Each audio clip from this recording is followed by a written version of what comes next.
You are listening to Heroes Never Die, your one-stop spot for all the latest news, Overwatch League results, and mishaps in Overwatch. Here are your hosts, Totemly Drunk and Edinar.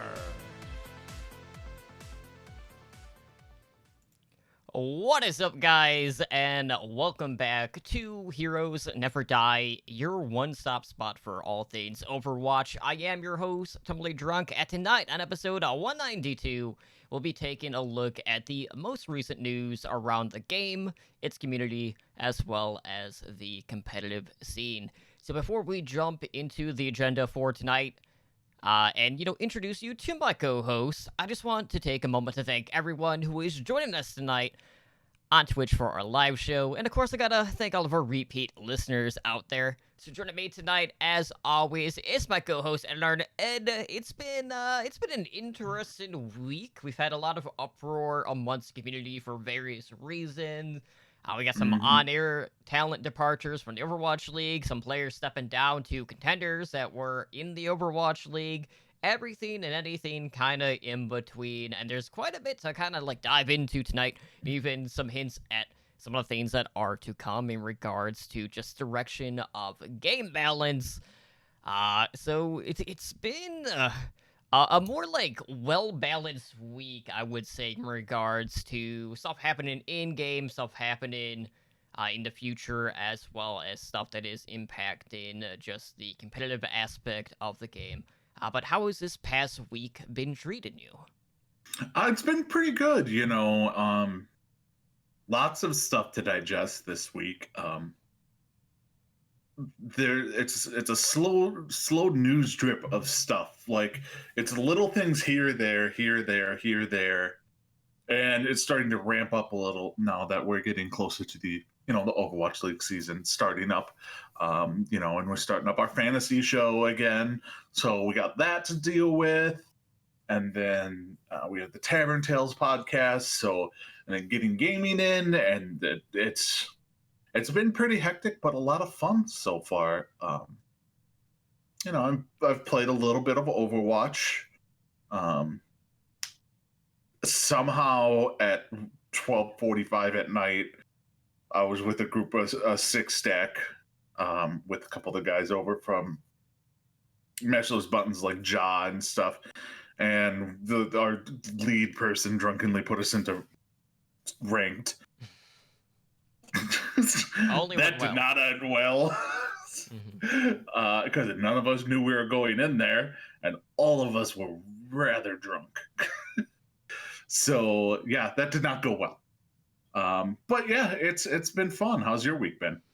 It's been pretty good. I've been hopping on Overwatch here and there, but it's primarily just been quick play. Whether or not I hop in and do placements remains to be seen at this point. But we got a balance update coming for Hearthstone coming up, which is tweaking some key cards. Both in the base game, as well as some hero power updates for the battlegrounds, which we'll of course be talking about tomorrow. But it's been a good week, and I'm just looking forward to jumping in tonight, because it's been one of the more controversial weeks in regards to community reactions, I would say, more so than probably any week here within the past year. I would say it's a pretty safe bet on that end.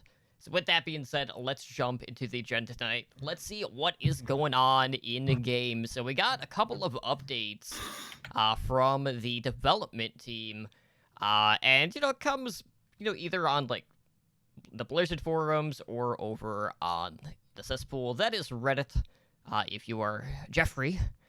But we have an update from the developer Josh No, who we're not only going to be talking about him in just this instance, because he was kind of at the backlash of the community due to one of his responses in another thing. But he's been a pretty busy beaver this week on the forums. So No mentioned that we do have an update coming to the PTR, and one of the changes that he noted is an upcoming change to D.Va, which is specifically going to be looking at D.Va's boosters, So they're looking at a cooldown reduction to that ability on this PTR patch. Now, we don't know what exactly it's going to entail, but he did mention that they have been playtesting a booster's cooldown reduction recently. It sounded kind of intimidating on paper, because at the time they were testing a 3-second cooldown initially. But in practice, it hadn't been that crazy, and it allowed D.Va to kind of play the midfield more freely, which works well with the current 10-meter defense matrix range. Now, we don't know when exactly this PTR balance patch is going to hit, but we did have another tease from our Devin Savior about another change, but it kind of boils down to the fact that this is something that we see with D.Va time and time again in regards to the way that they have tweaked this character. D.Va has always kind of had this different role, and it's been changing time and time again. At times, D.Va was like a bruiser tank. Other times, D.Va played more midfield. Other times, like, she was more, like, very passive in some instances, or just hyper-aggressive. And it just seems to change, like, at least once a year, to the point where I honestly, like, don't know what to classify D.Va. And, you know, it's kind of been, like, a similar thing with, like, Brigitte, you know, maybe with some of her recent shield changes, where you don't really feel like you have a shield, and things like that, because there were a lot of times where you would kind of have to babysit your other support, and hold on to, you know, your shield bash to kind of, like, deal with any flinker, should they try to destroy your backline. So when it comes to D.Va, Ed, what do you think they're actually going to end up doing here? Because obviously it seems like here, 3-second cooldown isn't going to be what passes through at this point, since that was the first wave of the change that they implemented. I mean, I don't know what they can really do. I don't think they should screw with the size of the matrix anymore. I think that's in a good spot. Like, you don't want to make it any bigger, really. I mean, you could mess with the cooldown of it, but or the length it's up, maybe. But I don't know. It's the game is not in a place where we need to have D.Va in it. I don't think. Like, we've had D.Va in the meta for so long that it's kind of a breath of fresh air not to have her in the meta. Now, that being said, maybe it doesn't mean she shouldn't be tweaked, but, you know, reducing the cooldown of her jetpacks, cool. Have her get in, out quicker, get in, escape easier, fine. Maybe they could, like, they reduce the cooldown of the jetpacks and then maybe increase the movement speed of her while she's firing. Something along that lines, or you could do something with the spread. Something people don't really realize it, like, just from playing it, but it makes a difference.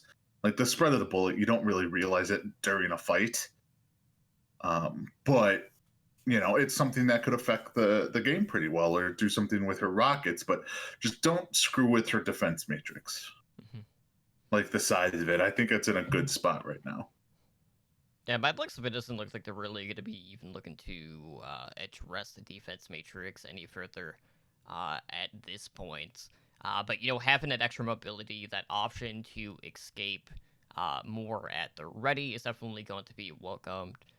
You know, should we have people like, I don't know, Doomfist back into the meta? Not that that is going to happen with what we are currently seeing in game, but I did kind of like the midfield approach to D.Va that we had seen in the past, so I will happily welcome that playstyle back to her toolkit.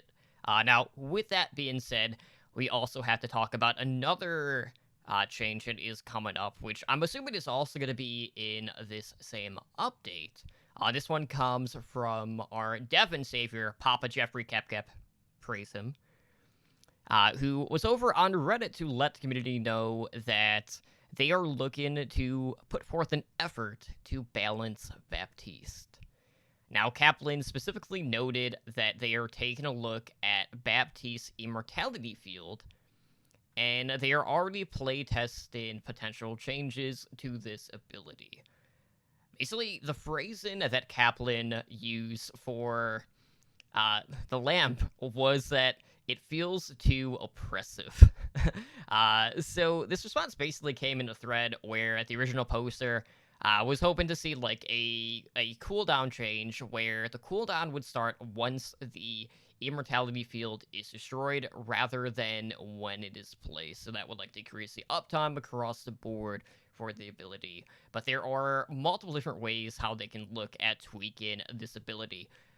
Right now it has 200 health. They could look at decreasing that. They could increase the cooldown.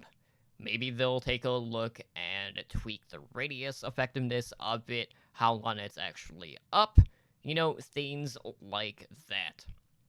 Now I will say, the ability in question definitely feels pretty frustrating, especially when it is out of your initial line of sight. I don't know if they would consider having line of sight impact the effectiveness, like on an ally in it, where they would need to be, within LOS in order to get the benefit from the lamp. That's a potential thing that they could look at. But the most likely thing is probably going to be a change of the cooldown for this ability. I think 200 health is fine for what it is. Especially like if you factor in, things just like splash damage, it's really not that much. But even if they do tweak it, I don't think it's going to be any more than like say a 50 differential compared to what it is currently on live. So with that being said, like what are you hoping to see in regards to an immortality field change, knowing that it's a pretty potent part of this toolkit here? Yeah, I think they're gonna screw with the cooldown of it. I think 200 health for the lamp is good. I mean, you can't really reduce it any less, otherwise it just becomes like, a feather at that point. So 200 health is fine. I could even see them, and this would be tricky to do, and this would be drastic, but having it be a protective barrier that they can't die while inside it. No, I don't know how they would do it. Like, because I'm thinking more of like damage from it creates like a circle with no roof. So like Junkrat or Farah could shoot in above it and still do damage to them inside, but it protects incoming damage from all around, type of thing. But that'd be there's too much dealing with that. Well, immortality field I think is a big issue with Baptiste being so oppressive right now. I think there's other things that need to come with Baptiste. Like his damage output. Mainly his damage output. Like, he's the best DPS on your team. And he has an immortality field. Like, he's ridiculously strong from the damage output. It's kind of like when Sigma first came. Mm-hmm. Sigma was like oppressive damage, and they nerfed that. I think they need to tweak the damage output and then tweak the immortality field. And maybe by doing that, they increase the amount of healing that his grenades do, or something like that to counteract. Because I don't think you can just nerf both those and expect him to be viable without changing something else. But yeah, Baptiste needs to be looked at. Yeah, so in regards to like tweaking damage numbers, there's a couple ways to do that. They could look at the recovery fire rate. They could also change the damage per bullet, since he does fire in a burst. Maybe they even prevent you from being able to use the left and alternate fire at the same time, because you are able to do both. Should you be shooting like on the front line, so to speak, whenever the opposition is right there. Not that there's too many situations where I've actually had to use that. But Baptiste right now is all over the meta. Regardless of what perception of a meta there is right now, we're seeing him on ladder, we're seeing him in pro play. He is all over the place right now, and his damage output is definitely kind of like at the forefront of the reasoning behind that. So I hope it's not just an immortality field change, and if it is, it needs to be fairly drastic to see him pushed out a little bit more on that end. So outside of that, we did have a recent tweet this week from the PlayStation Brazil Twitter, mentioning that Overwatch 2 is due out in 2020. Now, I do want to note that in this tweet, they linked back to an article that was posted in November, which to me seemed weird. I don't know if this was just someone scheduling, like, putting a schedule on a tweet and a very delayed response, or if they actually have info on this. But we've heard rumblings from Blizzard at BlizzCon even that, I mean, just based on how the game looked, how they were presenting things, how we didn't have a full scale or a full picture of what Overwatch 2 is, that it kind of made things seem like that release window was quite a ways off at this point. Now, that being said, I'm not going to rule out the possibility of a 2020 release, but I would not be surprised to see the development team maybe postponing some features at launch in order to make that happen. I would hate to see that, but they do have the option of maybe implementing less missions or stories at the start. Maybe they don't do like a full rollout of multiple maps across game types. They could do things like that.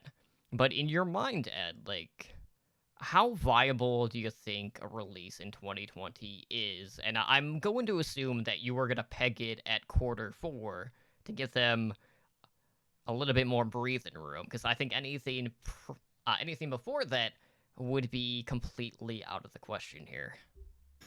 I originally thought that it would be out right after BlizzCon, so November, December type of get out for the holidays, and that's still very much possible.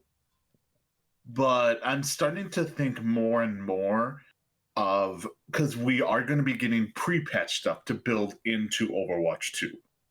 I think we are going to now. It probably will be beginning of 2021, but Q4 will be like the pre-patch and the build-up, and we get like the upgrade, and we get like some new heroes, and then you can at BlizzCon you can pre-purchase Overwatch 2 for release in February and stuff like that, and then it's dragged down for like 4 or 5 months of like pre-patch stuff, beta, then Overwatch 2 coming out.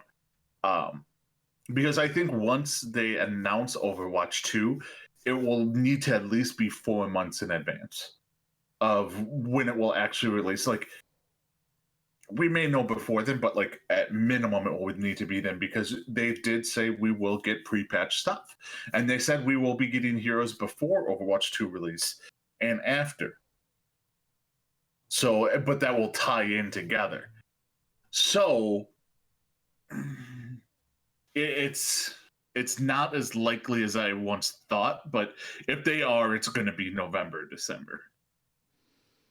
Yeah, I'm in the boat where I'm fully not expecting 2020. Because, just based off of the unveiling, they made it seem like they're going to have more info on Overwatch 2 at BlizzCon next year. Basically what we got were the cliff notes of an announcement, essentially. So we got the bare bones, like, okay, here's what's coming. But, they keep trying to hype up the overall scale of the game, and how people are kind of, like, underestimating how much content is actually going to be available in Overwatch 2. So I think when it comes to Blizzard, you gotta stick with the mantra of releasing when the game is ready. So Overwatch 2 is coming soon, but you gotta put a TM on that, because it is Blizzard. So I think spring 2021 is the likeliest window to see. And, I'm just hoping at some point leading up to BlizzCon of 2020 that we will get information on the beta or the pre-patch day. Because who knows, maybe they'll actually patch in the engine upgrade. or the new game mode. Like maybe we'll get push. At BlizzCon even being playable leading up to the launch of the expansion. Push was playable for us. Well, I meant like freaking dominated. I want to play it in game. I don't want it just demo. You don't want to wait 45 minutes to play one map? No. Fine. Yeah, I don't know, spring 2021 seems a bit far. I was thinking maybe February 2021. To coincide with the release of Overwatch League Season 4. Yeah, because the last thing you want is your Overwatch League season to not be even on the same game that you just released. But if they upgrade the engine ahead of time, that wouldn't necessarily be an issue. You would basically just have new maps. Yeah, you would have which they could cycle in 6 weeks into the season, basically. Yeah, true. But what about the new heroes too? Oh yeah, they could cycle those in too. Yeah, I mean, the way I see it, like, the likely situation is, before Overwatch 2, we get probably maybe 2 heroes. Like, maybe we'll get the ones that we know about in Echo and Sojourn, and then we know they have at least 2 others in the work, so maybe those would be closer to the actual launch or post-launch. But who knows? We're just gonna have to wait with bated breath. And, hopefully before then, we will get another developer update, since it's been pretty quiet on that front, since it's been, I want to say 5 months at this point since the last update we got. It's been a while. Well, I mean, you have to take into account BlizzCon too. Right. Like, BlizzCon was a giant developer update. But even then, that was beginning of November, so you're still over 2 months. So yeah, we need something. They need to throw something our way here. I'm surprised that, like we just talked about, the Baptiste and Diva changes. I'm surprised that wasn't out like maybe this week or maybe even next week. So then it will be Overwatch League ready. Instead of Overwatch League ready 6 weeks after the season starts. You're screwing with my fantasy here. Because if you nerf Baptiste or you nerf Sigma or something like that, then it changes my fantasy drafts. So F off. I need to dominate some more over all of you. I'm just gonna assume that we'll be on patch 1.43. I'm assuming that as well. Tournaments. Which actually, I do not mind this newest patch, or the patch we're on right now. I actually do not mind it. Some people call it boring. Some people call it annoying. I don't mind it. I think most of the complaints stem from the fact that it's just minor alterations compared to the prior meta that we just got out of. Yeah. And people, I mean, Orisa is legit the most boring thing to watch in Overwatch. Like, there is not a more boring hero in the game. Maybe Mercy, because all Mercy really does is just stand there and hold the staff out. Yellow beam, blue beam, yellow beam, blue beam. What's your Neptune now? Q, res. That's it.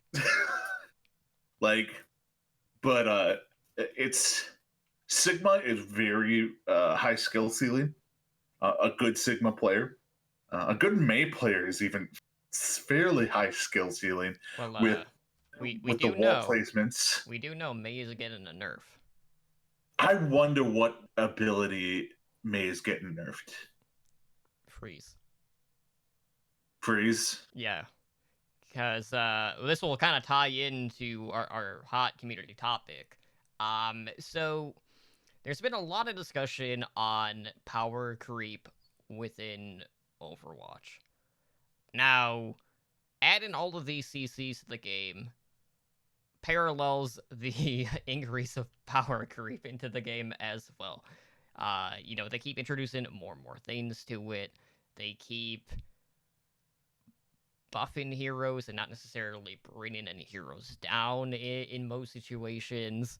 And I feel like freeze has been a bit too much, where if Mei even just looks at your direction and just sprays you just a little bit, chances are you're doomed and you're going to die in this case, or get frozen or snared, whatever in this case. But there's been a lot of outcry from the community this week, and it all stemmed from a recent comment on the Blizzard forums from the developer Josh No, who was talking in the thread about power creep, and he cited that win rates at Grandmaster level, and he used Genji and 76 as an example here, are currently 6th and 7th respectively out of the 16 DPS heroes. So he explained that the popular opinion by the community kind of trumps what game data is showing in the eyes of the player base. Now, what he says is that, game balance perceptions, opinions, are often repeated and perpetuated enough that they start to become accepted as fact by many players. And we definitely at length kind of discussed the community's outlook on what is meta, whether it's their personal thoughts, whether it is something that just stems from them viewing Grandmaster play or watching the Overwatch League or Path to Pro or anything like that. But it seemed like the thing that kind of offset people was the fact that No basically said outright that he doesn't believe that the game has a problem with power creep, or that it is anywhere close to being a problem within the game. Now, the community did not take this comment lightly, and there were several tweets from big names out there, streamers, pro players, about this, and I wrote a few down, but there are several, and a lot of them are echoing similar thoughts. So I picked out one from Redshell, Samito, and Harblue. 3 pretty prominent names within the community, all pretty popular streamers in their own rights. So here's what they have to say. So I'll start with Redshell, who says, and I'm not going to bleep this out, even though I can. He says, "Holy fuck, we are doomed. How are you going to say that power creep is not a thing when McCree and Soldier are on their best versions of the game, and yet they are considered throw picks? Every Genji player in the game that's high ranked is low GM or Masters, or they just don't play him." Samito was basically having a call to arms. He says, "Dear all of East Coast, I don't care about my SR. I will be locking Genji the rest of the week, since apparently he is a good hero. Cannot believe someone on the team actually believes Genji is in a good place. The game experience on the hero is horrific." With Harblue being the final one, who says that, "Unfortunately, like most others, I agree that the devs seem pretty out of touch with their own game. Imagine thinking Genji is in a good spot. The amount of abilities and ultimates that can shut him down is insane. I can't remember the last time I've seen Genji get value in GM." Now, I will note, Ed, like most comments from the community, or most outcries, there's a lot of knee-jerk reactions, right? And as soon as something like this gets out, I remember just browsing Reddit at the time, and Reddit was blowing up on r/COW. No surprise there. More so than really any other thing that was going on at the time. But it just seems to me that most of these tweets are more personal attacks towards the dev team rather than trying to lean in and point them in the right direction. They're not saying, hey, maybe we should make this change, introduce this tweak. They're not really focusing on any meta-specific hero. They are just focusing on the example that No gave in here, which granted, based off of what some of the streamers and pro players are seeing in their games at GM aren't really heroes that they're seeing, but it's the fact that they base it off of win rate and then nothing else. And it just seems like more of a deflection by the community from the development team. And, social media was just all over the place, just kind of jumping down the dev team's throat. Now, you can go into balancing philosophy and how they've tweaked the game, how they basically introduce Rollock as, as we talked about this past week, as sort of a band-aid fix in order to patch a change of the meta when it was dominated by 3-3. There are times when the balance changes go too far. There's been times when the balance changes aren't enough, and there hasn't really been a middle ground that I really feel like the community has been happy with as a whole. But I want to get your thoughts on just the community's reaction to this and whether or not you do feel like there is currently an issue with power creep within the game right now. So are you sure you want my opinion on this? Yeah. Okay. I take no responsibility for any of the fun tweets or reviews we get. Okay, I'll start this off by saying, yes, there is power creep in the game. There's power creep in every single game, no matter what game it is. If the game has any length in it, there's power creep. It's just a matter of fact. So that is out there. Now, the community is jumping on the devs, jumping on them for being like, well, Genji, let's say, for like Genji, Soldier, Mei are like the three everyone's kind of bringing up. Like those three, like Mei is super overpowered, Genji and Soldier are super weak. Like that's kind of what we're getting. Like those are the three heroes everyone's discussing. How do you qualify that? Mm-hmm. From like a pro player or from a streamer or from a GM player? How do you quantify that they are not good? Are you playing them? Probably not, because there's that perception that they're not good. So what do you turn to? You turn to stats. How are they doing statistically when they are being played? Well, if we bring up the statistics, then you know what? Then you're just using that as a crutch.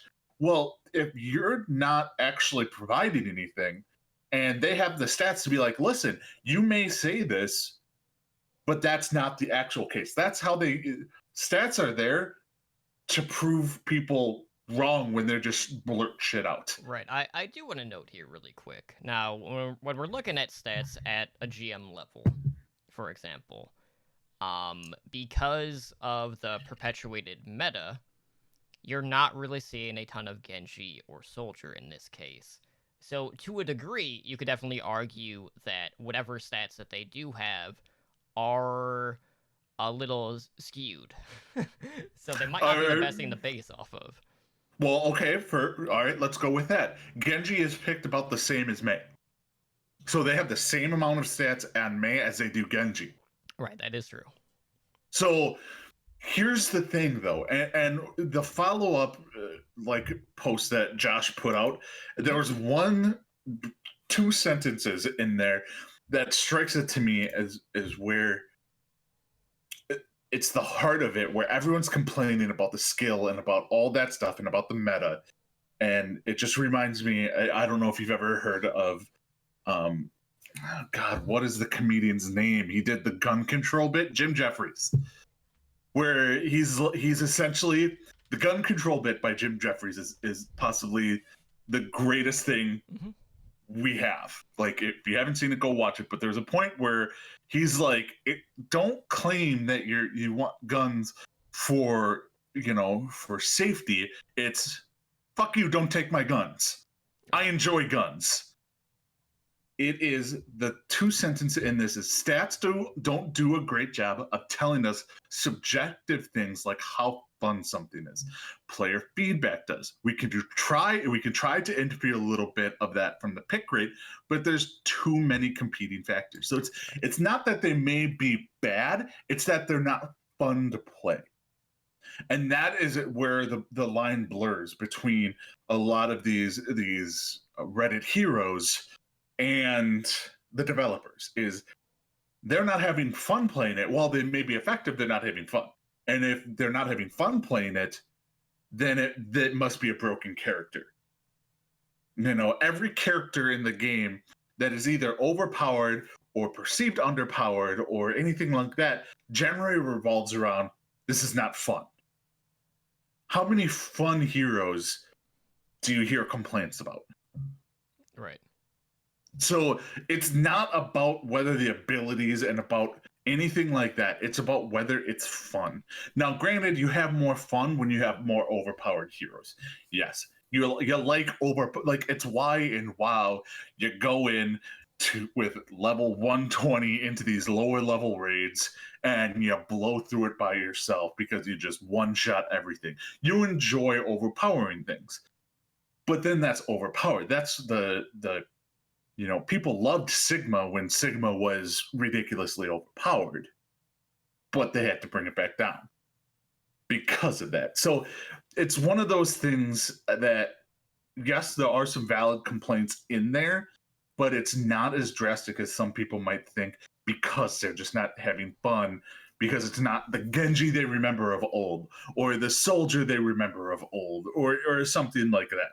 So it's a fine line, and they're jumping down these developers' throats because they want their favorite character to be the most fun character to play in the game.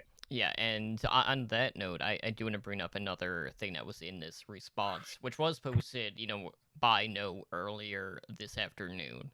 And, I was really happy that we got an expansion of his initial response here. Because, he very easily could have just ignored it altogether and just left it in its current state. But No says that one of the perceived strongest and one of the perceived weakest heroes have nearly identical pick rate and win rate. And that, he found it personally very interesting and wanted to share this. Now, I didn't elaborate on which two heroes they are, but it just comes to show that regardless of what a meta can consist of, that there are always going to be a hero that isn't necessarily in the rotation that can be as beneficial as something that people dub as a must-pick or most viable hero in some cases. Now, you can look at, balancing philosophy and how other games might have, more community intake or have, like, a council on how to deal with things like this. But at the end of the day, as a community, we need to have a better response. We need to have a better reaction to things that come up like this, and not just be completely knee-jerk, fist down the throat type responses where we're just not being constructive. It has just been nothing but negativity, basically, the entirety of the day ever since this initial post. But I will note, since the reply, it has calmed down quite a bit. And I know even someone had shunned Reddit on the competitive Overwatch Reddit about this earlier today as well. So kudos to whoever posted that thread. But, this has not been the only thing this week that has been causing a lot of vocal opinions being thrown around on social media or, on the different, creator websites and everything. So there's been a lot of stuff happening in regards to the Overwatch League this offseason.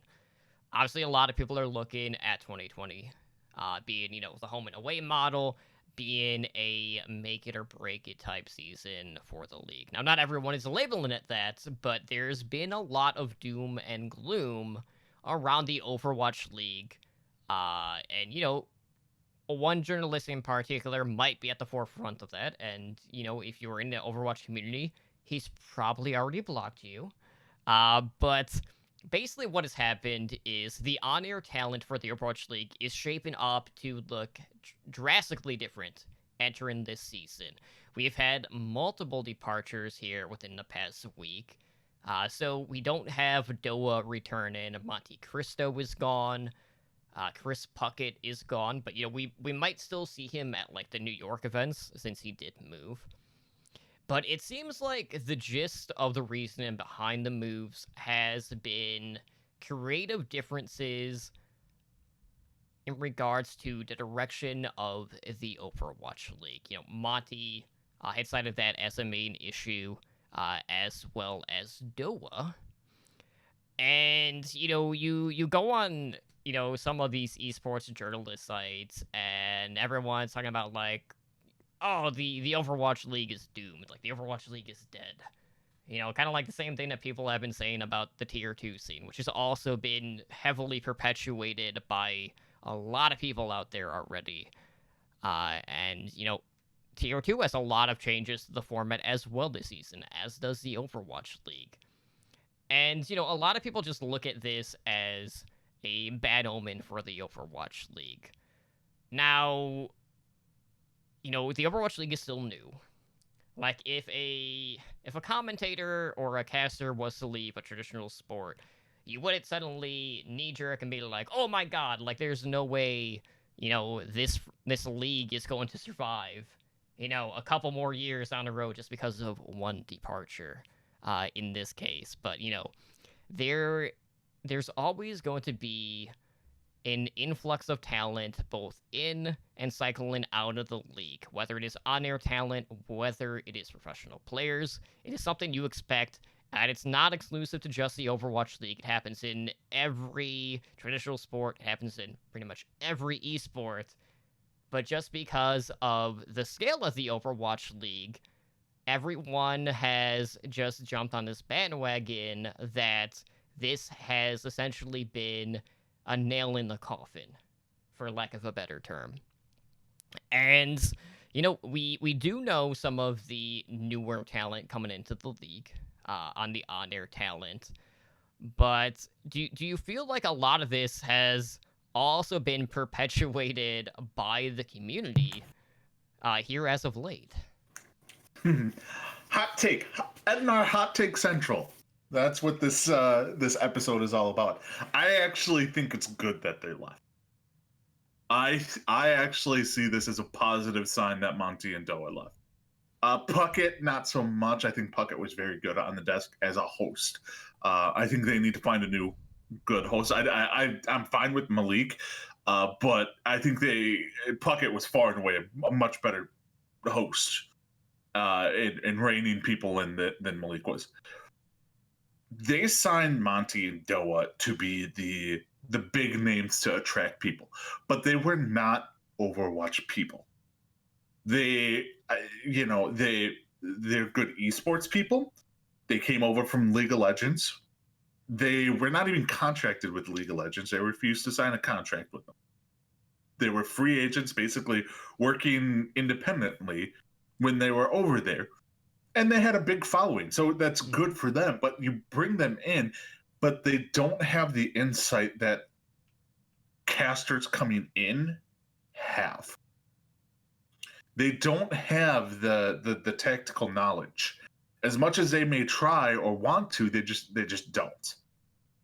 They relied solely on. They were pretty decent casters, but they tried to. Monty went the bad guy route, and then they both kind of went the comedy route. Like, that's what they would do. That was their stick. They weren't really good commentators. So I think by them leaving, there's a chance they probably could have kept them if they threw enough money at them, but they probably just didn't want them back because they wanted to make room for people who actually can give more in-depth knowledge during the matches to them. Even someone like Sideshow is better at giving in-depth knowledge during a match than Doha and Monty. Even if he scares the children. Yes. So I actually find this to be a good thing that they're both gone. I liked Monty. I think he was good. I liked him as a caster. And I'm not saying it's good that they're out. I think it's good sign that the Overwatch League is like, you know what? We don't need that big name casters because let's be real, they weren't the biggest or the number one casting team for Overwatch. They weren't getting the championship. Like Uber and Mr. X are the number one team in Overwatch League for casting, at least. So why bring in these names and not even have them be the number one team? So I'm fine. I'm good with them leaving. I think it's good for the league. I don't think it means anything bad. Puckett leaving, that sucks, but also he was big into Call of Duty. Yeah, he left for the right reason, and also he's big into Call of Duty, and the Call of Duty League is coming up, so I fully expect him to kind of dip his toes into that as well. That's coming up in like I think 2 weeks at this point. Yeah, so like I would not be surprised if you start seeing Puckett and Golden Boy over in Call of Duty. Heck, you might even see Mr. X over there from time to time. Maybe. Mr. X and Uber are the two that I think you need to keep in the league at this point. Wolf and Akilos too. But you keep them over in South Korea because I think they moved back there. So yeah, I like where the hosting direction is going. Yeah, like my thing with the departures is, are the disagreements from the parties stemming from move towards being more like traditional sports versus what they are used to seeing in the esports scene? Because obviously with the Overwatch League, this is something that really hasn't been done prior. It's a different vision. They're obviously going for a different look, a different feel. No other league out there is trying the home and away model in esports, and this is their first go at it. So I feel like most of it just stems from traditional values being different at those two levels in particular, where it's just so much of a divide that they felt like they weren't getting enough say in a possible direction or a possible avenue that the league could go towards in the future, where they felt like maybe their opinions just were getting muted. Now, that being said, like, you know, we're probably always going to be on either side of the fence. Like, I don't know if there's going to be a common ground between traditional sports and the esports model.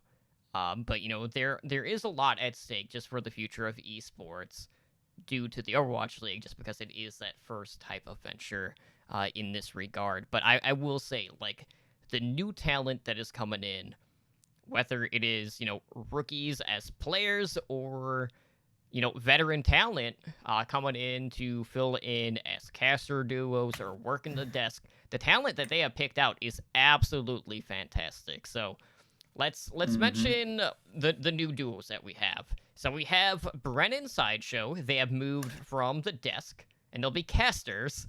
You know, I'm actually pretty happy about this. Like, yes, they are goofy. Yes, it's gonna make things easier for whoever the host is gonna be to keep a more professional setting at the desk.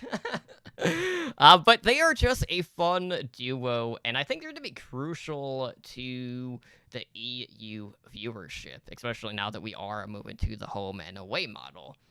We also have a longtime caster in the Overwatch scene who's been at it since day one, since the beta days. ZP getting called up. He'd been busy with contenders, and he's actually going to get paired with Jake. So they'll be together again. I know they had worked together when Jake had his first run at casting during the Overwatch World Cup 2 years ago, and they worked really well off of one another, and ZP has always just been the guy at the cornerstone of casting in Overwatch. You know, unfortunately, like, he's not going to get paired with his former co-caster in Hexagrams. But, you know, ZP and Jake should be a pretty damn good duo, and ZP knows how to set Jake up to let him know how to just run with it. So I feel like ZP as a whole is really going to enable Jake and his potential as a caster. So we got basically two no duos that are entering the 2020 season with the on-air talent. And, I have to say, like, I feel like we are just leveling up as we go along. Like, everything's not doom and gloom. Like, I'm not going to say that there aren't some things that I don't agree with the Overwatch League in certain spots, but they are bringing in the right people, and I really feel like you do need to pull more from the Overwatch community rather than just the esports scene at a global level across platforms.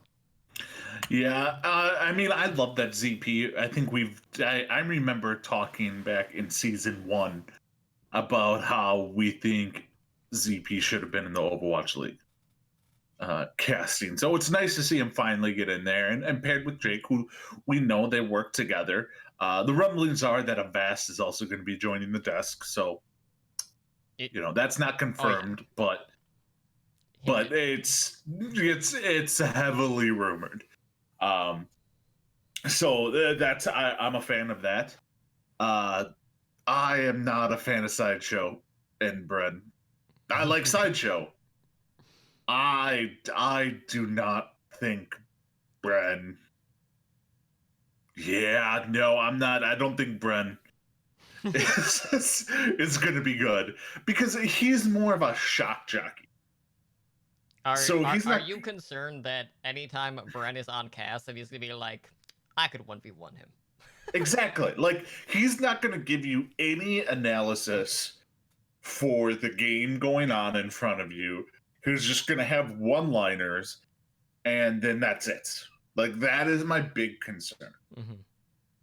And if he does that, then he's useless.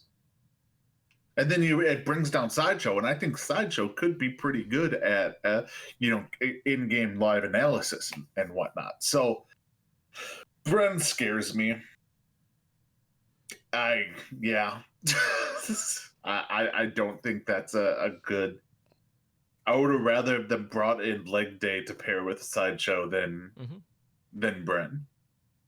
So, but we get what we get.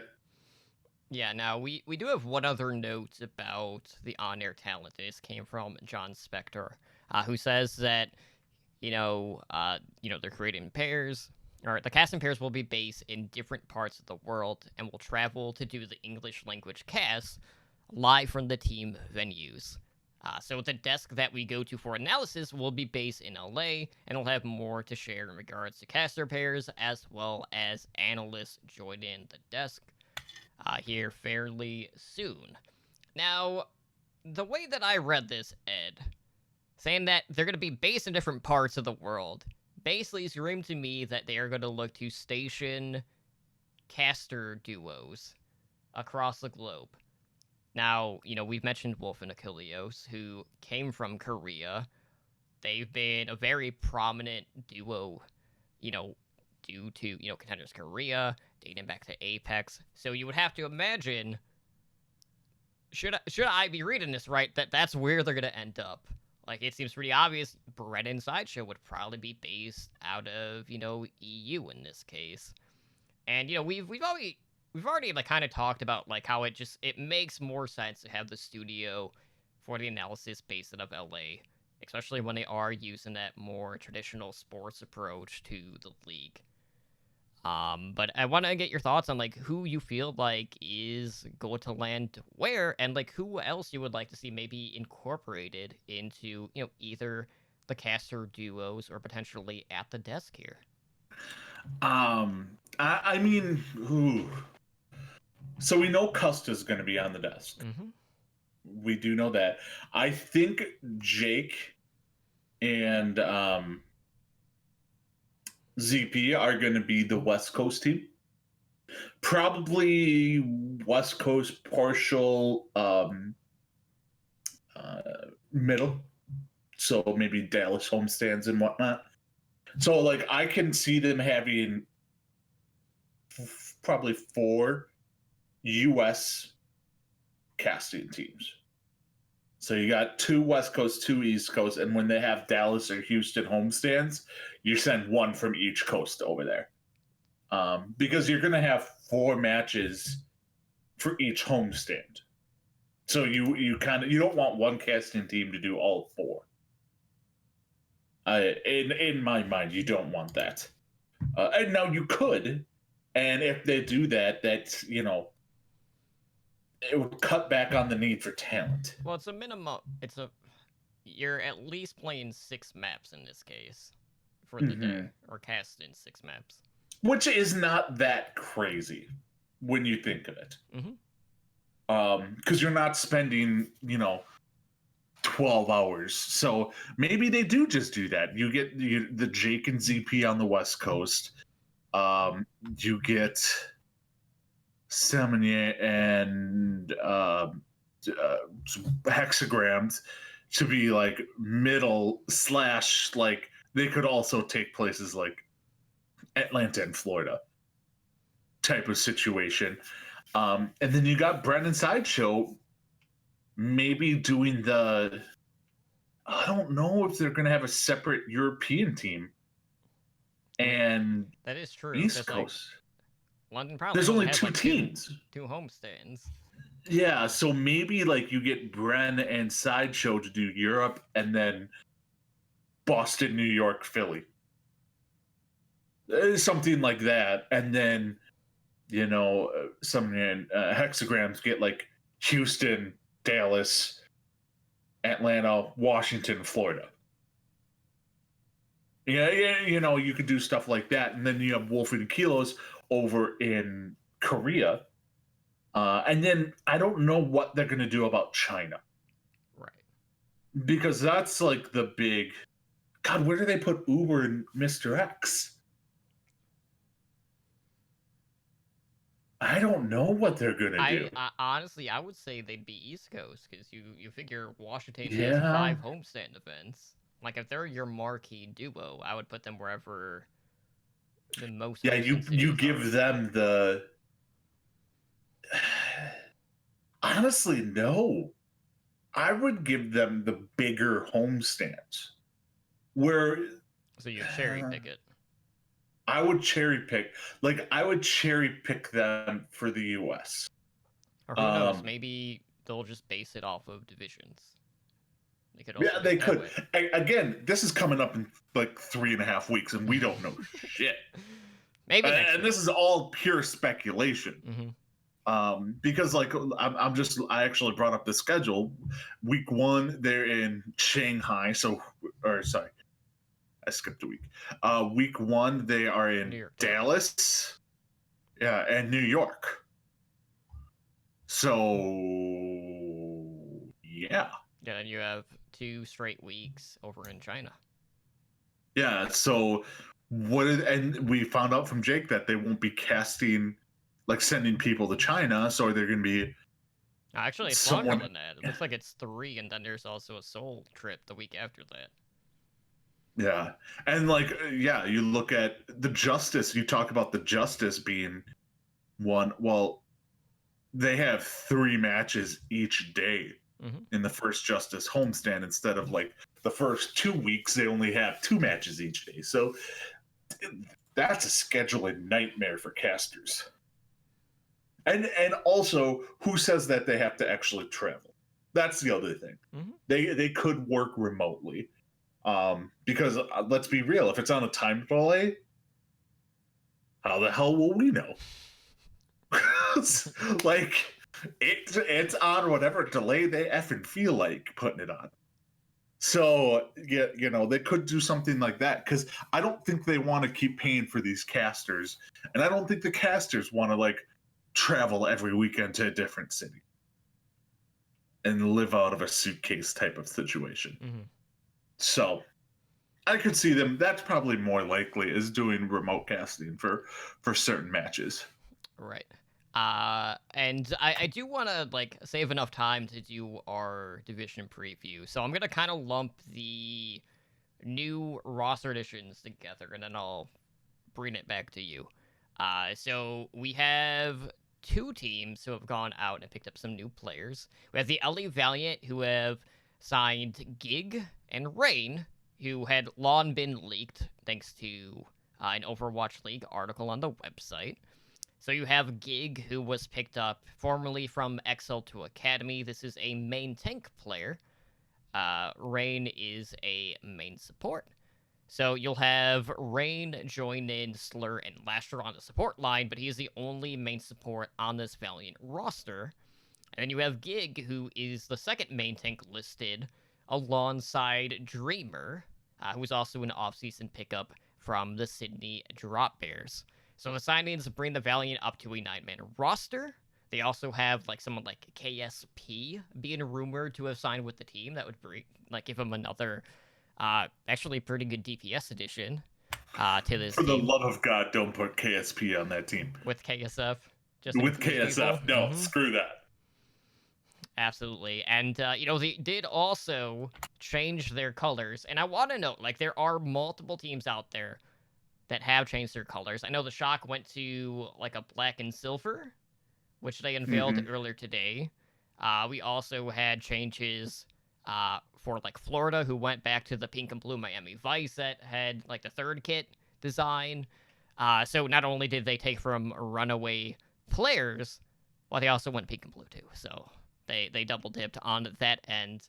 And then the other addition comes to the Paris Eternal, who have signed their 5th French player and their 12th player overall with the acquisition of FD God, who started playing professionally here in 2018. And he's been around, like, the EU circuit. He had been on teams like HSL Esports. Most recently, he competed with Young and Beautiful. And that basically puts them at 2 players at every role. So you have a support line that is consisted of only players out of EU. So you have Cruz and FD God at main support, and then you have Gray and Hip at flex support. And, like, we very well could just be seeing 2 flex supports start in, should there be no other changes. Or maybe it'll still be 1 main support picking up Baptiste. Who even knows at this point? Because secondly, Baptiste can be played by either main or flex support at this case. But I want to get your thoughts on the impact of these particular sign-ins and whether or not you feel like these 2 acquisitions are enough to maybe level up the Valiant further, since a lot of people have them pegged pretty low in regards to things like the community rankings. I don't think this will move the Valiant up at all. Just because we knew about these beforehand. These weren't like, oh my god, new signings. When everyone kind of thought of the Valiant, they took into account Gig and Rain being on the team. And neither one of them is a game changer. Like, they're bleh, bleh, bleh. Like, that is the team. You're just like, I don't know how to feel about this team. They're still a bottom 3 team in my book. So, it's them, Boston, and Spitfire.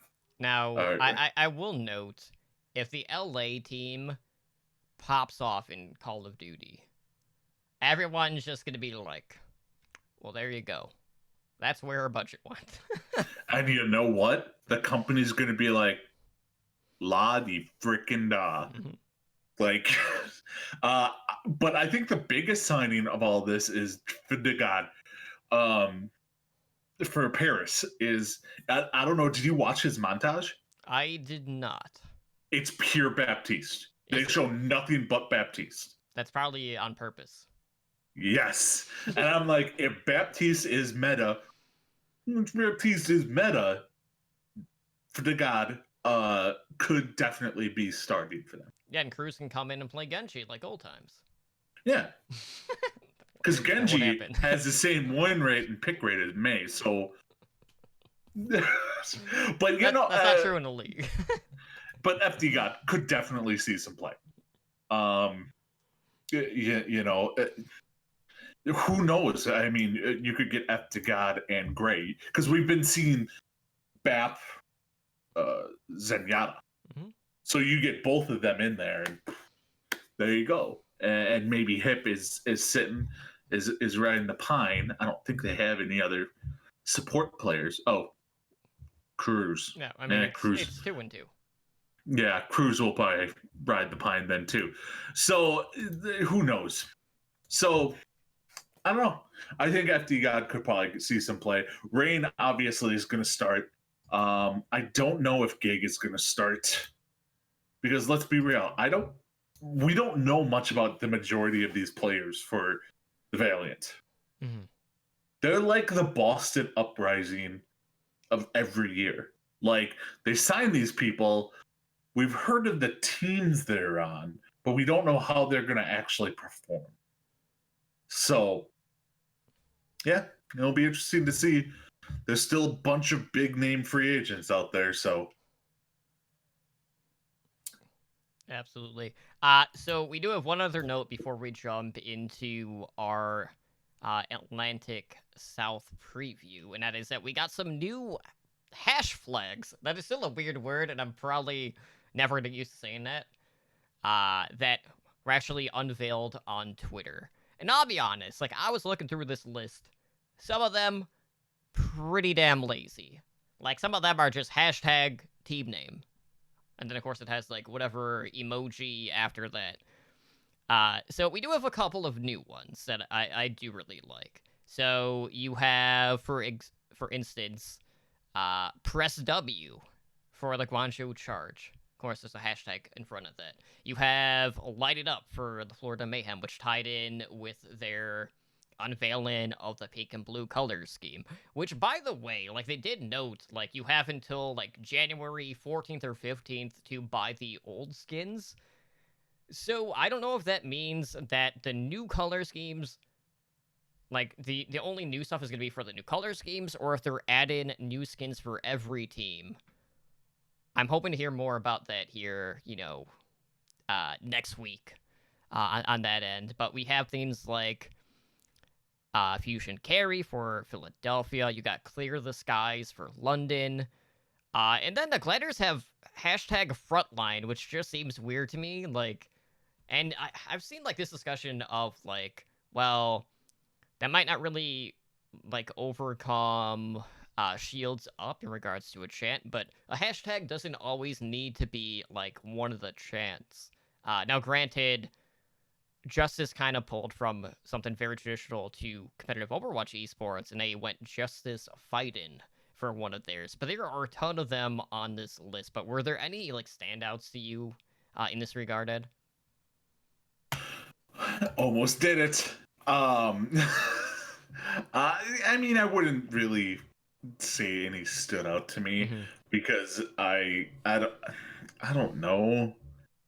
I'm a goddamn boomer. I will never use hashtag anything. Like, no. The press W, that one's I don't mind press W.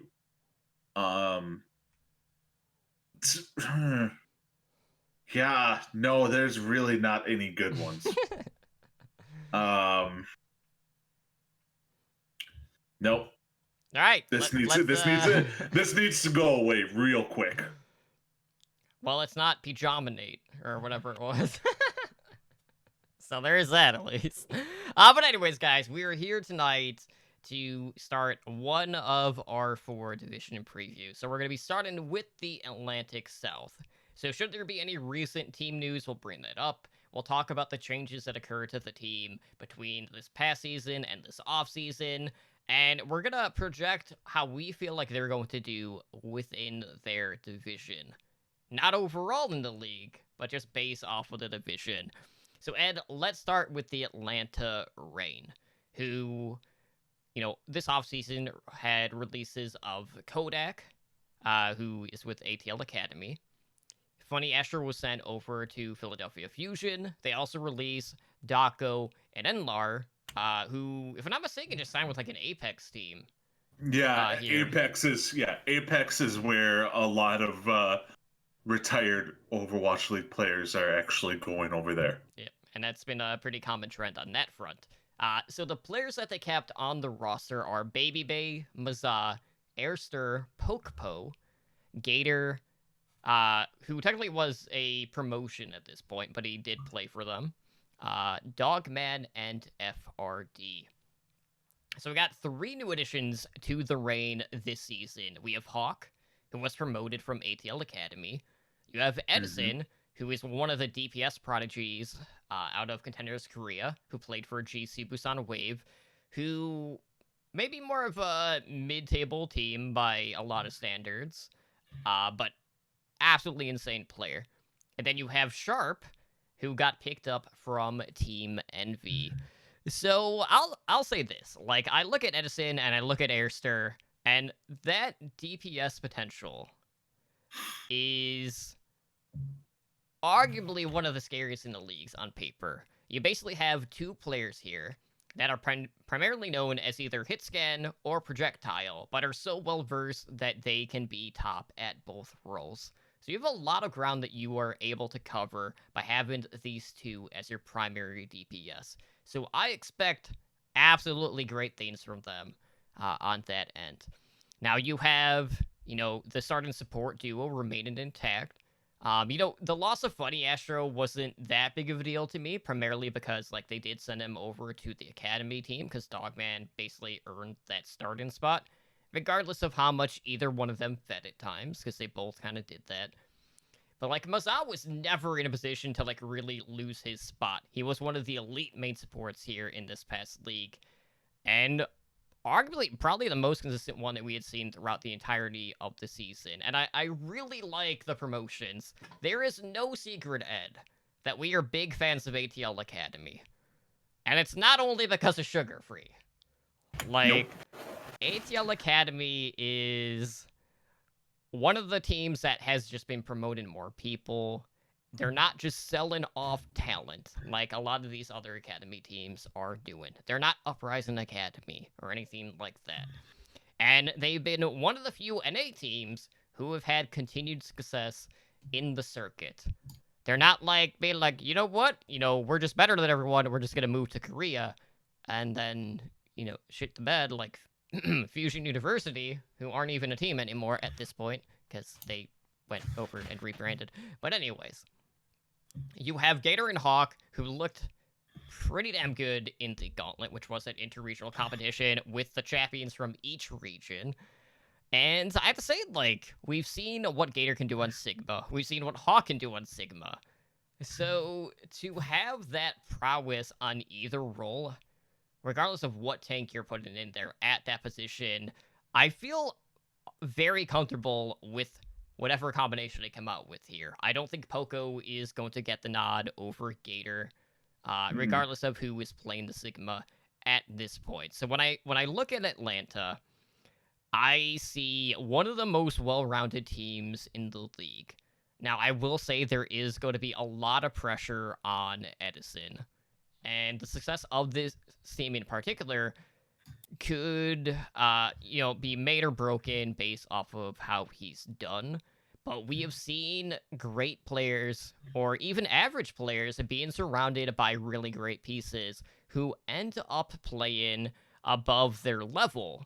And they could easily, should, Edison not perform to their expectations, they'd still have enough pieces here to be a playoff team easily, and even a potential champion at the end of the season. So when I look at this division, I do have the Reign as the #1 ranked team in the South, with really the only other team that has an outside shot at dethroning them being Philadelphia, who we'll talk about later on tonight. Yeah, so this is all right. I'll start this by saying I have Atlanta being the winner of this division as well.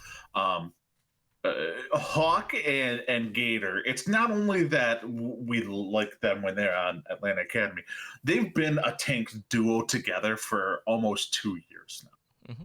So you don't truly get that. They were on LNL together, last night's leftovers, before they even were Atlanta Academy, and they've been playing together for so long. And they know each other's quirks. They know how to tank together. So this is the kind of dream you want with your tank line, is to just be in tow with each other. I don't think they had no problem with having Masa, who was arguably one of the top 3-4 main support players in the league last year. Like, Masa was fine. Dogman is fine. At this point, I hate to say this, but at this point, Dogman's the weak link on the team for the starters, because I think Erster and Edison are top-notch DPS players who are going to play very well together. I love Gator and Hawk together. I think Masa is the better support player over Dogman, and this is 100% not a knock on Dogman, which we have done on this podcast from time to time.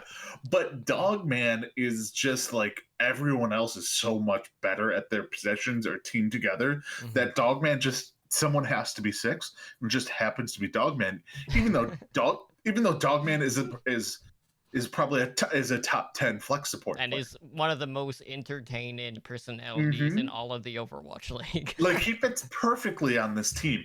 The person I think who gets kind of shit on with all this is King Baby Bay. I think King Baby Bay is now 100% a Pine player. Like, with Sharp on the roster, Baby Bay is back to being the number 4 DPS choice. But I've never been a Baby Bay fan. I thought he was good. I just didn't think he was what everyone thought he would be. So, yeah, I have Atlanta winning this one, but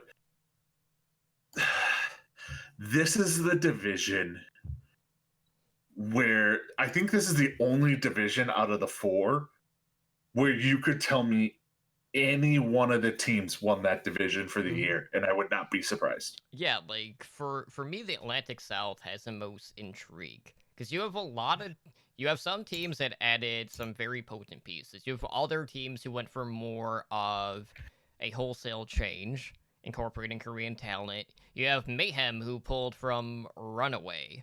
And then you have Fusion, who made a lot of changes, kept some of their core pieces, but upgraded at some key positions as well.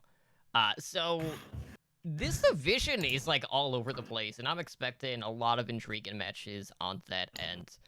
So it doesn't have the best teams, because let's be real, the Western Pacific with the Fuel, Gladiators, Valiant, Shock, and Titans, that's the best division. I would say, if I were to just label the number of teams that I would predict top 8 at the end of the season, I would say there's 2 potential here.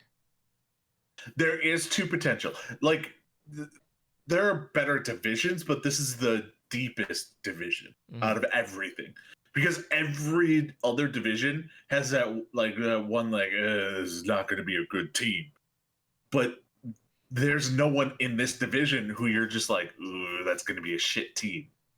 At least that's in my mind. All right. So let's move on, and let's talk about the Florida Mayhem. So I'll talk about the changes, and then I'll throw it to you first. So Florida, they release a lot of the some of the weaklings. Well, it's kind of like half and half. They released DPI, Hagopen. They got rid of Rain, Swan, and Zephyr.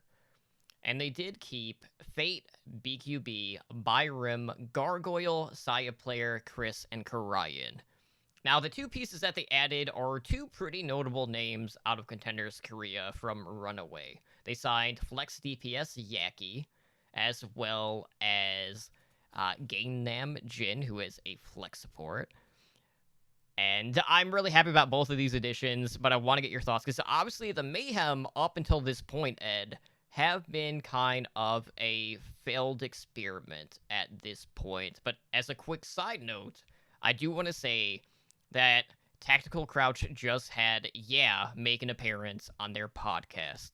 And he went into a lot of insight on the structure of the team, the changes that they made, the inner workings, and everything like that. So I highly recommend our listeners go check out that specific episode, because that is one of their newer ones. But I want to get your thoughts on the Mayhem. What are you thinking of this team? they're sneaky good. So they came on late last year, kind of riding the emergence of who was arguably like our favorite stage 4 player in Gargoyle. Like Gargoyle was just ridiculously fun to watch. So you're riding that kind of came out of nowhere. You got Fate, who is a pretty decent main tank. So you got that together. You had Saya player, who's your pop off potential DPS player, and then you got BQB. So it wasn't a bad DPS lineup, but then you bring in Yaki, and then you're just like, okay, that's quite a trifecta of DPS right there. So I fully expect them to do situational like DPS heroes when it comes to the season, like kind of rotate between the three. Because I don't think one is going to be like every map, regardless, no matter what, will be in. I think they're gonna do map wise. The Gangna Gym is a massive upgrade at flex support. Like he was a great flex support for Runaway. So awesome there. I'm not sold on Chris. I was actually kind of hoping that the Mayhem would sign Jexe. Well, I do want to note really quick, Chris is the in-game leader. He is the in-game leader. It's just, but Jexe could have been the in-game leader too. I was kind of hoping they'd sign him, but Chris is not. I'm not saying Chris is bad. Like it's just I always look for the weak point of the team and how could they improve that weak spot. Okay. And I think their main support is probably their weak spot right now. But this is another team where I'd probably put them top 12 to 14 in the league. Maybe even higher. It's just, you know, when they got in the right meta with this team outside of the Yaki and Gangna Gym, what did they do in stage 4? Didn't they go like they would if there was a playoff, they would have made it. Right. I want to say. So it's like, come on, you're killing me here. I'm just looking real quick. Yeah, they were in 6th place in stage 4. Like they were in 19th place for the season or 20th place for the season, but they were in stage 4 once they started getting Gargoyle in there, getting in the right meta. This was a pretty good team, so I fully expect them to be pretty decent. Yeah, I will note, like, this is not the first time that Florida Mayhem had their eye on elements of Runaway. We've heard it in season past. And, you know, this season they were able to secure both Yaki and Gain Nam Jin. Now, I do want to point out, like, Yaki probably brings the most flexibility out of anyone, at least on this roster, to the DPS line, and that should free up. Like, I am expecting the BQB to move over to that more map or meta-dependent flex option, but I fully expect Yaki to get paired with Saya player as the starting duo on this team. So, you know, as I mentioned, like, not only did they take players from Runaway, they also took the pink and blue, the Vice colors, and I know a lot of people are happy about that. But, you know, I feel like the pieces that Mayhem picked up were 2 really good fits. You know, both, you know, you can make an argument for potential, like, breakouts at their positions as rookies entering the Overwatch League this season.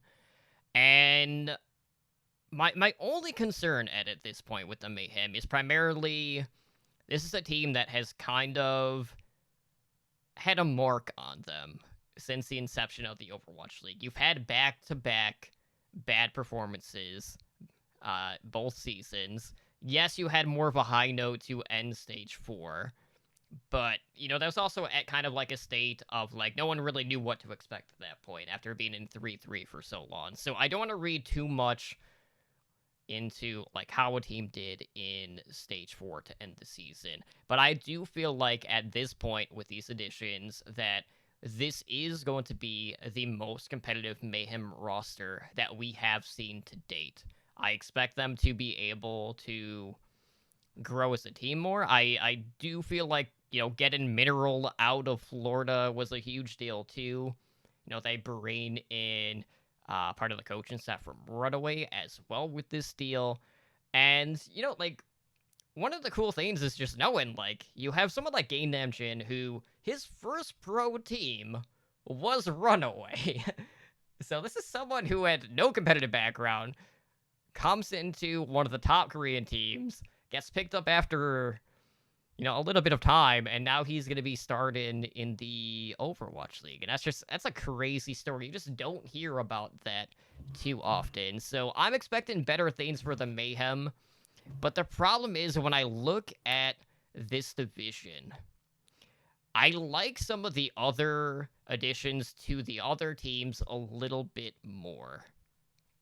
So I have a hard time putting them higher than third. I don't know if I put them fourth or if I would put them third, but I can see a situation where this could potentially be a team that picks up 12 or 13 wins. I don't think they're going to quite hit 500. I think they're still going to have, they got to get their feet underneath them. They got to see how consistent they can be at the DPS line. But if Yaki can just come in and unlock, Saya Player's potential and Saya Player really pops off on hit scan, this team could have a higher ceiling where they would be higher than mid-table. Maybe they could reach up to that 11th or 12th spot where they could push into a play-in situation. Yeah, they could. They're a sneaky team. They could very well be just a sneaky team, and I think that's what you really have to go with them. So yeah, keep an eye on them. They're not the Mayhem of the past 2 seasons. Let's just get that out of the way now. They're not the bottom 2 team of the league for 2 straight seasons. They're also not just budget Korea.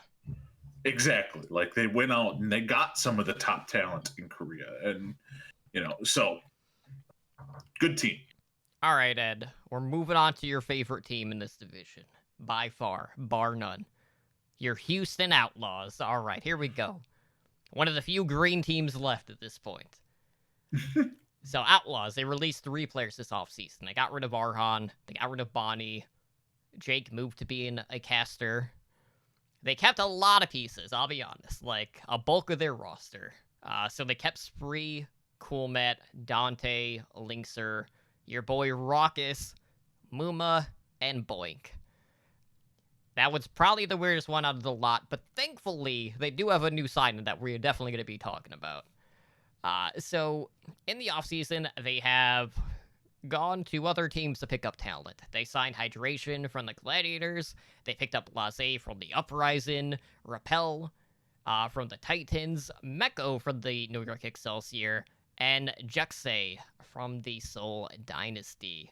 So I have to say, a new main support, this was definitely needed for many reasons. I was not impressed by Boink or Bonnie really at all this past season, or honestly really ever, especially with some positioning issues in some cases, especially with Diva Bombs. But you have Juxei coming into this team. He's going to reunite with his support partner from Element Mystic in Rappel, following, a team who had an awesome run through the final season of Apex Challengers. And you have the Outlaws who basically picked up, 5 pieces this offseason. And I will admit, the DPS sign-ins to me still confuse me, because there is a little bit of overlap there. And I know we've been memeing about, how Hydration and Blase have been known to also play off-tank, and then, maybe they'll just slot in and play that. And then they go out and get Meko, and then we're like, I guess that's not actually the case. And now I'm just back to, square one, where I'm just well, you can't really use both of them, so I don't know who gets a nod or who's going to be the better of the 2 players. But Hydration has always, to me, screamed the middle-of-the-pack DPS player. I don't think he's anything to write home about. Maybe on Doomfist you can make the argument, but you could say the same thing for Blase, and I feel like these 2 are just the same type of player on this team. And it just confuses me. But everything else, I absolutely love in regards to the additions to this team. Like, they fixed their support duo, which was one of the weakest aspects of their team. They went out, they picked up Meko, who is highly touted as a top 3, top 5 flex tank. So the big question at the end of the day for the Outlaws is how easily will they be able to integrate the Korean talent into this team, since this has been a mostly, US-based team. And I feel like a lot of that is going to come down to the addition of Harsha as this team's coach. So I feel like at the end of the day, I'm feeling better about the Outlaws. I know some people are a little bit concerned just because of the amount of moving parts, but they upgraded at quite a few positions here. And most of them were weaker spots on this team, so I put him off a peg. And realistically, like, I'm not as high on them on Atlanta or the Fusion. So in regards to the division, I would put them middle of the pack. But long-term picture, this is play-in picture for me, for the Outlaws. Okay. Might be shocking to some. I love what the Outlaws did this offseason. I think they got minimum 4 new starters, maybe 5, depending on what DPS they go with. Mhm. Like, I think they'll probably go with Dante and Blase as their starters, but they could go Hydration Blase. Could whatever. I think you're gonna If it's you're double gonna get those. projectile, it could happen. Yeah, you're gonna go with that trifecta, and then Linkser's probably gonna be your Widow specialist. And you just tell him just concentrate on that, because certain maps, like you said, in Junkertown, for instance, is still a Widow, a sniper map. Mm-hmm. So you bring in Linkser for that. So awesome, great DPS moves. I love their DPS lineup. Muma, I never had a problem with Muma. I liked Muma as a main tank. The problem is they had no off tank. What do? They go inside Meko to be their off tank. Like, the only other thing they could have done to do better, trade for Fury. But, like, as far as free agents go, Meko was the cream of the crop. So, phenomenal job there. Yeah, it's funny. It's hard to say you could get a bigger upgrade. Mm-hmm. It's funny how the Outlaws went from, we had so much concern over the sale of the team, and if there was going to be a freeze on hires, to all of a sudden they had the spending spree, and then they have a lot of big names just being added to this team over time. Mm-hmm. And then, here's the thing. They did all that, but then they didn't touch the support line. And that's where everyone was concerned. Mm-hmm. And then they get Repel. And we're like, okay, they got Repel. What kind of, is it going to be him or Raucus? Is he going to be there for a backup or not? A lot of people assumed he probably would be starting. But then they go out and sign Jexi. And then you're like, okay. There's no way you're not starting Jexi and Repel at this point. Because, one, those two know how to play together. They had played previously together. Jexi obviously is going to start over Boink. And, it just makes sense. Like, Raucus was, as much as people love him, Raucus was bottom of the league in Flex support. Now, granted, Raucus may be their Ana specialist or something of that nature, like come in certain maps, kind of like the Linkser. I don't think he's going to be useless and never on stage, but he's not going to be starting every single map. Mm-hmm. So I legit think they upgraded at every position on the roster except for main tank, where they stayed the same. So, like, it's hard not to think this. Like, I actually have them 3rd place in this division. Okay. But I have them top 10. Like, I have the Houston Outlaws top 10 for the season. So, by process of elimination, that would also imply that you had the Fusion in the top 10. I do. Okay. I am not Booger. I do not have the Fusion in the bottom 5. So, with that being said, let's talk about the Philadelphia Fusion. So, I'll read over the changes, and then I'll throw it to you, Ed. So, over the offseason, they released Neptuno, who is now on the Guangzhou Charge. Elk is now with Harrisburg University, getting a free ride in college and also playing for the top collegiate team. Awesome opportunity for him. Hopefully that unlocks, another avenue for pro players as an alternative to Path to Pro, so they can continue to, go to school, rather than making minimal dollars on Path to Pro. They release Kib, they release Snillo, and they kept a couple of pieces. They kept Carpe, who signed a 3-year deal. They kept Sato at main tank, which is still a lot of people's biggest gripe with this team. They have Boombox, Poco, and EQO. Now, who did they add? Well, they actually got some pretty big names added. They got Fury from the London Spitfire. They picked up Funny Astro, who was playing for ATL Academy, or, prior to that on the Reigns main roster. They promoted Alarm from Fusion University. They added Ivy from Toronto Defiant, Hisu from Runaway, and then, of course, they signed Chipsa as their Doomfist specialist. And, bench rider at this point. So we got a lot of new pieces added to the Fusion, and a lot of people, Ed, are looking at this team as potentially a super team. So I already know you have them in your top 10 overall, but do you feel like the Fusion can be labeled as a super team in the same vein as someone like the Shock at this point? Probably. And let's be real, like, compare the two teams.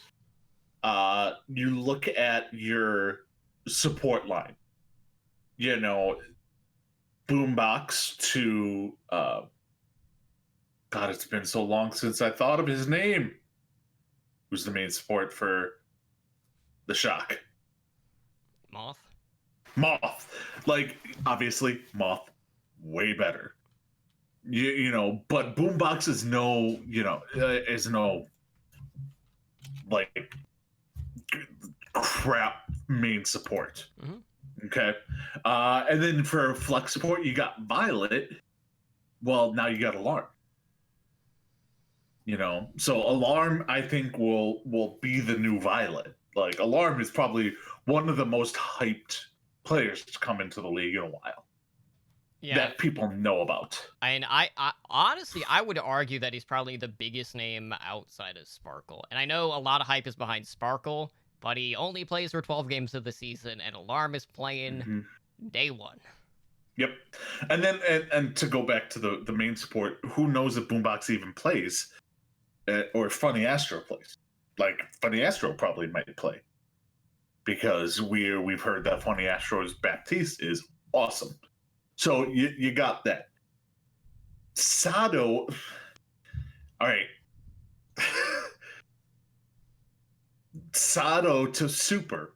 Okay, a lot of people love Super, but was Super that good?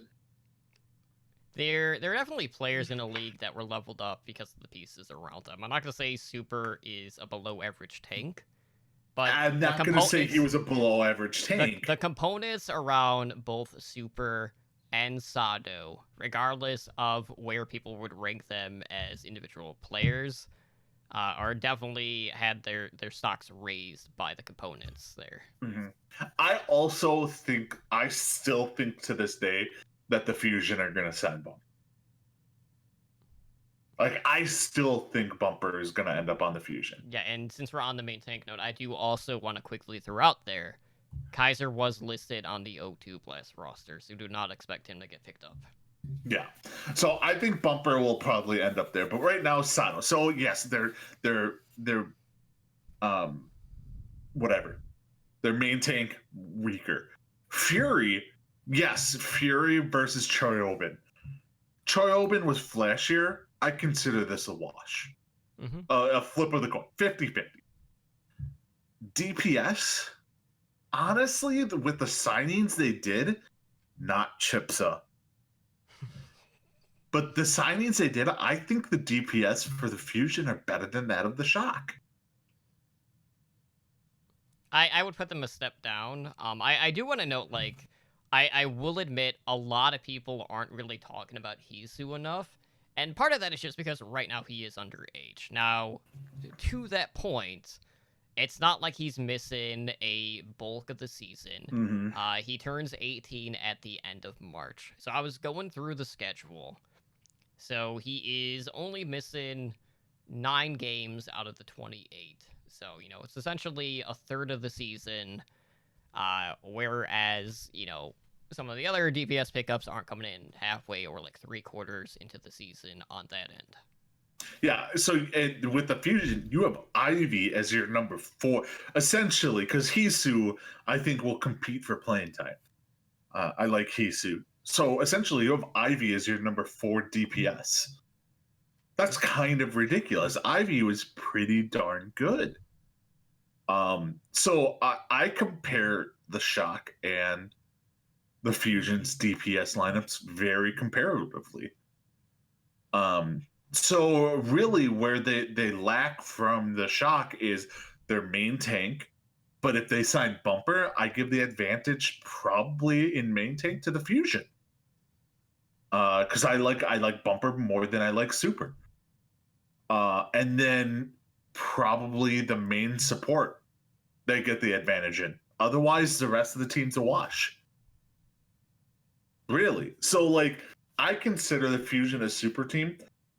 To me, the reason I don't have them above Atlanta is I don't know how they're going to mesh together, or if we're going to see that fire from Carpe and EQO, because they look so defeated last year. Yeah, and for me, that is my biggest thing with this team. Mm-hmm. Like, I don't know if I would put them above Atlanta long term or even in the division. But this has always been a team that, even when they've been middle of the table, they've just kind of coasted. They've still had decent results, and they've been able to kind of ride the momentum and make their way into playoffs every time, essentially. Now, I do have a lot of concerns with EQO and Carpe based off of what we saw from, May Reaper. We're still seeing a ton of May. And I don't know how much being stuck in Brigida jail or being stuck on Zarya, honestly, at the time, potentially being the weakest person on your team, impacted Carpe's mentality. So I don't know what the state of mind is going to be for them, but it was very evident on the Philadelphia Fusion throughout the bulk of the season, just with the way that they were presented themselves on stage, that they were not looking forward to competing. They just looked so defeated, as you mentioned. And, I feel like the promotion of Alarm is going to be that shot of adrenaline to this team. Alarm to me is the biggest name rookie-wise coming into the league this season, more so than Sparkle. And it's not just because Sparkle isn't turning 18 until, however many games into the season. Alarm has just been one of the focal points of, I believe, the most dominant team that we have seen in contenders, in their respective region at least. And to me, he is going to rival Jonak this season and probably be the most talked about flex support throughout the entirety of the season. I have high expectations for him. Now, funny. So do I. Yeah, funny. I think he's the most hyped rookie. Period. Yeah, my primary concern, outside of the 2 main DPS, is Funny Astro, primarily due to the positioning that we've seen from him when he was on the Reign main roster. If he can shore that up a bit, I will feel a lot more confident. But when it comes to the DPS, when Hisu becomes of age at the end of March, you're going to get another flex DPS option on this team. His Widow looked absolutely nutty in Contenders Korea. We know he can play a Meat Hanzo as well, so he can fill either sniper role.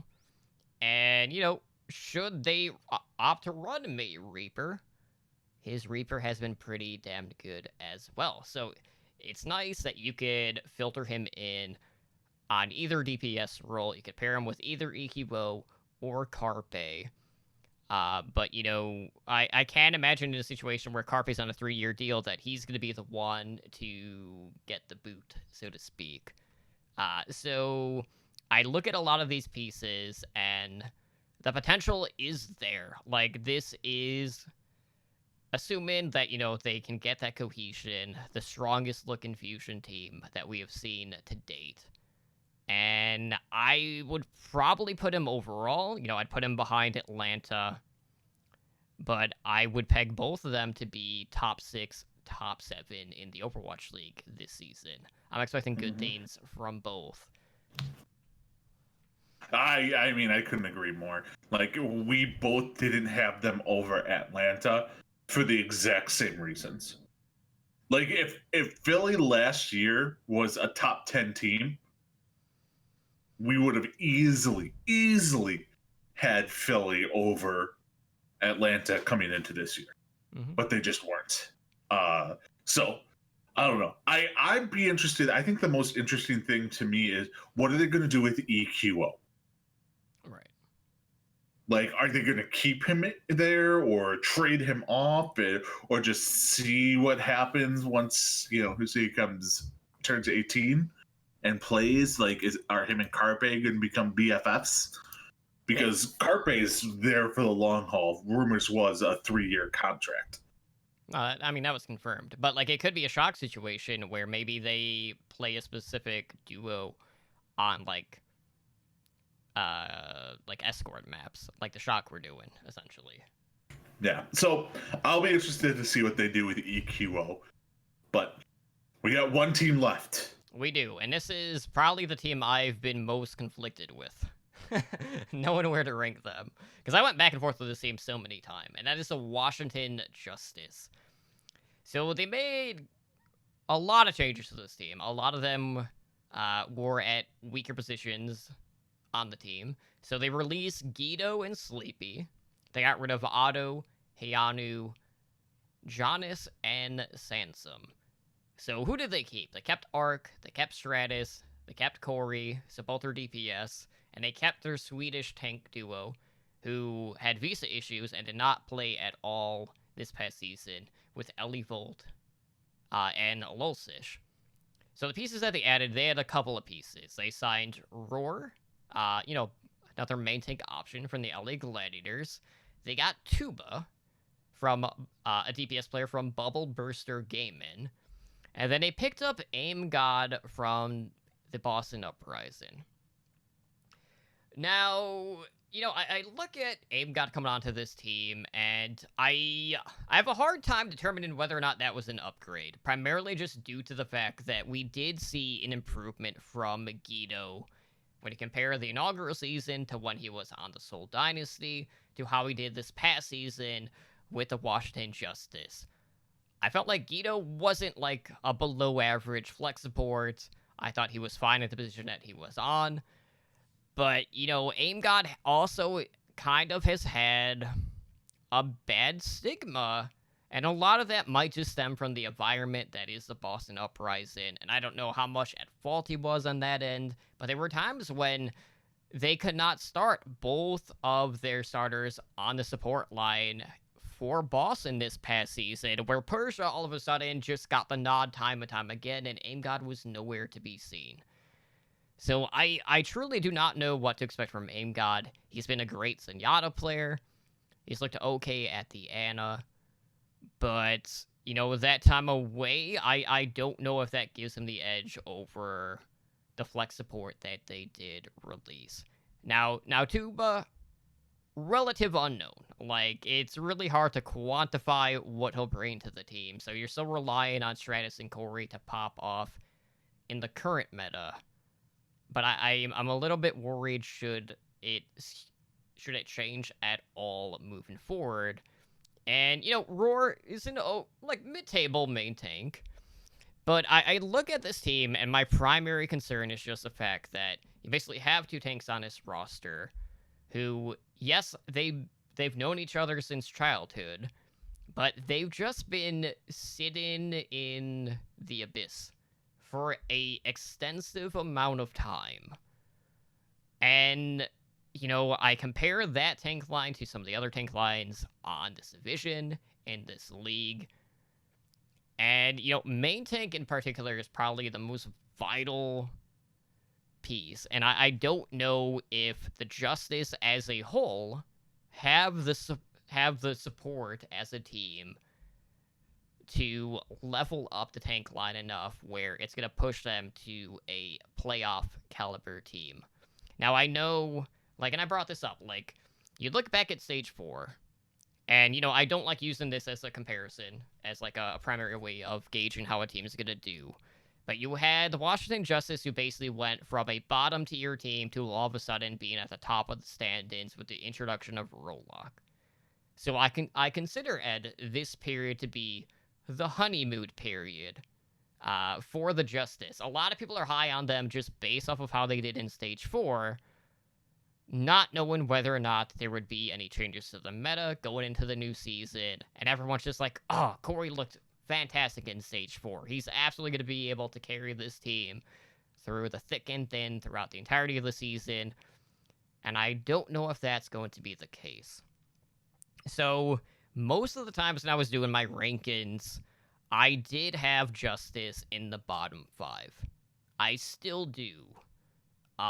But this is a team, should there not be too many adjustments to what we're seeing hero-wise, could fall more in line to closer towards the middle of the pack, maybe 10th through 12th. But right now, I have them slotted in 16th, 17th. But for me, they have the bigger window where they could either be 17th and be kind of bottom 5, or they could push into the play-ins. Wherever they're going to land, I don't know, but a lot of it boils down to whether or not this rookie tank duo, because they still technically are rookies because they haven't debuted in the Overwatch League yet, are going to be able to match up with the other tank duos in the league, regardless of, new sign-ins, because we have some completely new duos that have been in the Overwatch League on other teams that are very scary on paper as well. Yeah, I think we're in the same boat with them. It's one of those things. They could be 17th place, they could be 8th place. It's just one of those things, and anywhere in between. I don't know how, like you said, I don't know how their tank lineup's going to do. I feel they still have more signings coming. I think 8 is a little too, only having 8 people on the roster is a little shy of what is norm. Roar was an odd signing, just for the simple fact that Roar was a pretty good tank last year. You're signing him to back up someone who's never played in the league, when really Roar should probably be starting for someone. So I don't know if they're going out there and signing someone else. If Roar is signed with the Justice to be the backup, say screw it and go sign with Shanghai, and become their starting main tank or something along those lines. Obviously, Corey, awesome. Corey is amazing. His Reaper play is ridiculous. We saw that at the World Cup. I'm not even remotely worried about him. Stratus, I'm a little worried about. Tatuba, and it is Tatuba because it's 2 T's. Tatuba, we just don't know anything about. And then, Ark is the grizzled veteran who's in the decline of his career. Really, his best years are past him probably.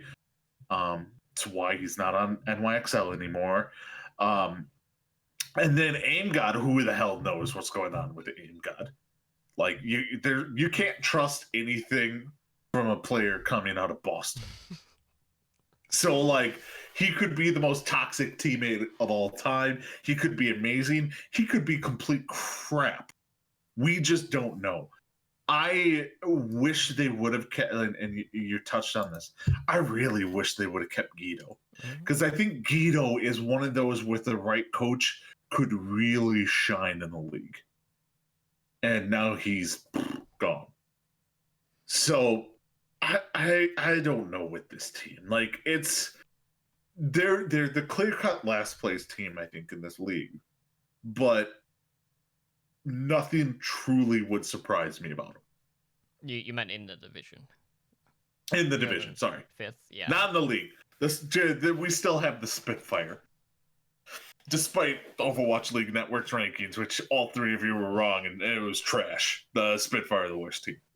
Maybe that should be one of our Lord bets is who plays No. Which team is worse, Boston or the Spitfire? Yeah. Do you want to make this Lord bet right now? Well, we still need to come up with the stipulations. I mean, I'd be willing to put money on it even. No. All right. You want to do our emote bet? Yes. All right. If the Spitfire finish below Boston Uprising, your emote from your Twitch channel has to be my shining face. Fine. Done. Okay. What do you get if Boston is below London? Well, because I'm not affiliated yet. Well, that's easy. It's only an average of 3 viewers. I don't know. I think we should keep it at an emote bet, though. Okay, so an emote bet. The other person's face as your when I get affiliated, which is one of my goals in the next month or two, is I will get your face as my emote. Mm-hmm. That is the bet. That is the official bet. One of, I'm sure, will be many. Yes, season. But this is the one where I'll actually stick by. So, all right, it is official. This is how we get Forehead Edinar on Totem's stream. So, Yes. I will note, like, division rankings, I do adjust this. 4th? Is that right? No, they'd be 5th in this case because I am expecting a little bit more out of the Mayhem. I just had the wrong number written down. Yeah. I assumed you had the Mayhem over them because you're a runaway fanatic. Something. And they're just like, oh, Florida has runaway coach, runaway players. We like them. Yeah, and I'm just hoping, like, 3rd time, Ed, gonna be the charm. Is this 3rd time? 3rd season. Yeah. Because technically it's the 4th time. This is like their 6th iteration of a team down there in Florida, so... But the difference is, they got Prime Korea. Yes. You know, not the streets of Korea, you know, or anything like that. Now they just have to settle on one goddamn city.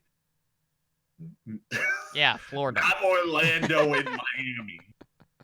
Like, they're not even close. They're in the same state. They're not close to each other. Mm-hmm.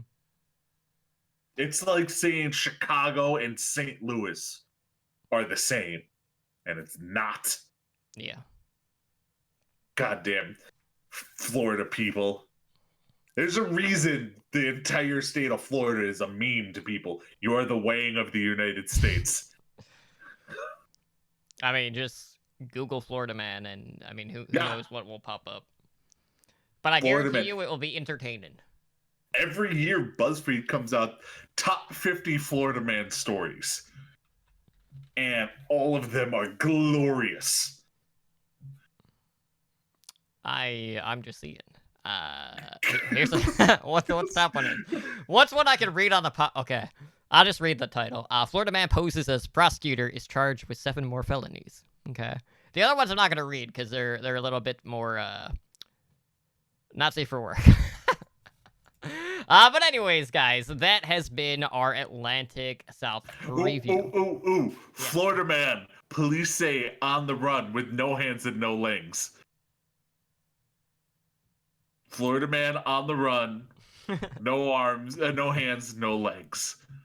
Well, let's think about that. It's Florida man more of a arrested. for all. Florida man arrested for tossing an alligator into Wendy's. A Florida couple trapped inside unlocked closet for 2 days.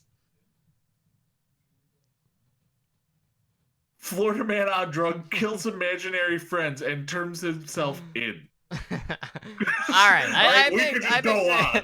They get the gist. The important thing is, Ed, that the Mayhem need to remove the mark. They don't want to be a meme anymore, and they're gonna turn to those 2 pieces of Runaway in order to secure that and come up with the best looking Mayhem that we have seen to date.